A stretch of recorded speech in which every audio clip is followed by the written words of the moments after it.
Hello friends, welcome back.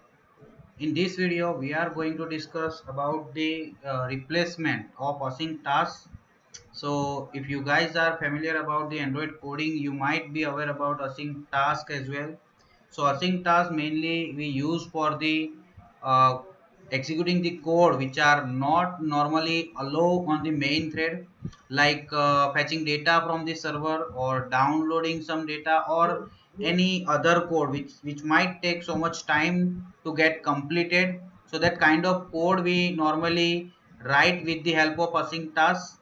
And async task is basically we can say it execute our code in the other thread as instead of our main thread. Okay, so main thread like our activity or the fragment, which is mainly we use for the user interface related coding, not for the long running processes. And for the long running processes we mostly use async tasks.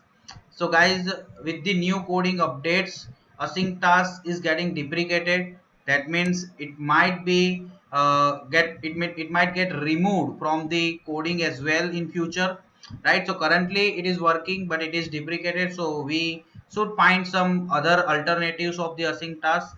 So here in this video, I am going to show you what code we can write instead of async task. So guys, here I have the code in which I am fetching data from the server from the API. So guys, you can see I use one API here from the JSON placeholder, which is freely providing us the API for the testing purpose. So I use this API, and you can also find this API on the internet. So I use async task, and with the help of OK HTTP library, I am executing this API and getting response. And on the post execute, I am also fetching the title from the response. As you can see, I also have the output here. The title will get displayed with my text view. So this is the code, and you can also see async task is deprecated warning I am getting here. So let's start the alternate solution of async tasks. So guys, here I'm going to comment out the my async task execute code, and in the next line I'm going to write fetch data from server. So this is the method I'm going to create. So I will press here alter enter and create method. Inside this method I'm going to create a object of executor service. Okay, so executor service instance I'm going to create. For that I will write executors dot new single thread executors dot new single thread executor, right? So this is the method. It will help you to create the instance of executor service. So on the left hand side I'm going to create executor instance. So here you can see I just have created executor service instance. So this is the first step. We need to create executor service instance, and next I'm going to create the handler instance. So guys, handler instance I'm going to create new handler from the android.os package, and inside this handler I will type looper dot get main looper. Okay, so handler is a class, right? And this looper dot main looper, that means it represent our main thread or the activity or fragment we can say, right? So handler will help you to execute the code which is equivalent to the on post method, right? So async task, as you know, we have on post execute method. So whatever code related to user interface we handle with the on post execute. Okay, so here looper dot get main looper will return the user interface related thread. Okay, so handler will help you over there, and executor mainly will help you to execute the code which we normally write inside the do in background method. So this is how we create two instances. One is executor service and second one is handler. Next we can write executor dot execute method. Okay, so executor dot execute method with runnable argument. So I am going to write new runnable, and you can see the runnable interface as run method. So inside this run method you can write the code which we normally write inside do in background, and which code is not allowed on the main thread. So here I have the code OK HTTP client and executing URL fetching data from the server. So this code I'm going to copy from the do in background and I will paste here inside this run method. Okay, so this is the place where you can write the code which is not allowed on the main thread, and instead of return I will store this value inside my string variable. Okay, whatever response we are getting, that I am going to store here in RESP string variable, and that string variable I am going to create here RESP equal to null. Okay, so we have done fetching data from the server. If you want, you can show this message response inside your locket and confirm whether you are getting the response or not. Okay, so next I want to display whatever response we have. So we have done the do in background related code. After do in background, as we know, on post execute method get called inside async task. So the role of on post execute will get handled by the handler method. So handler instance I am going to use here. Like you can see, handler dot post method we have.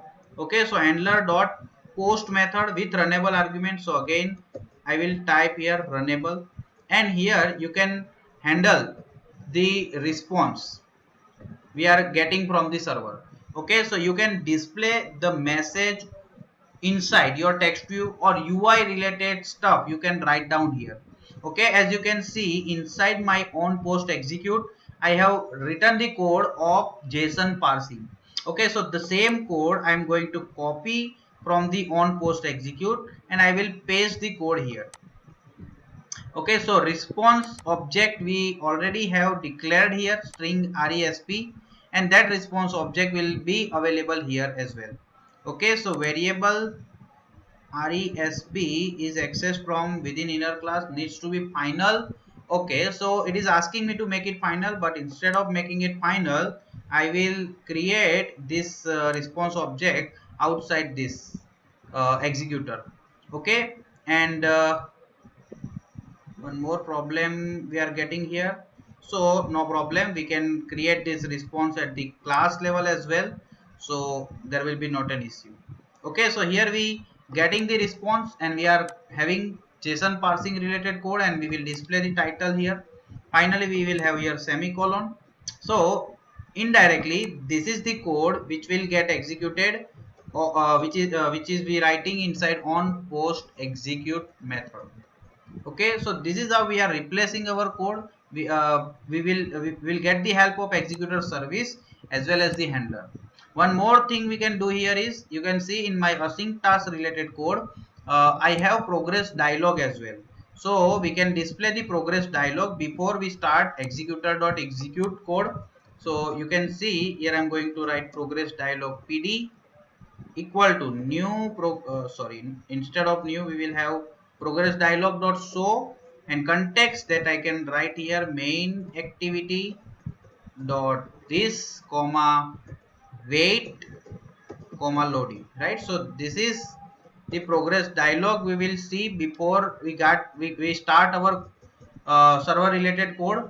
And once we get the response, means inside our handler dot post method we can dismiss this dialog. So here you can see pd dot dismiss code I can write here. Okay guys, so this is how you can replace your code with the help of executor, service instance and handler. Both will help you, like, right? So with this let's run and check our output.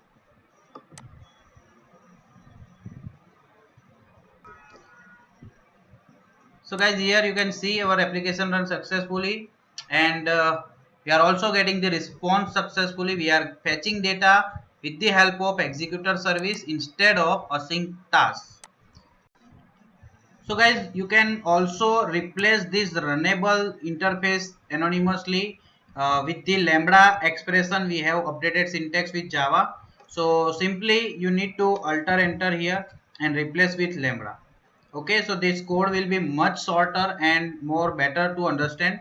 Similarly, inside the handler.post, again I will press alter enter and replace the code with lambda.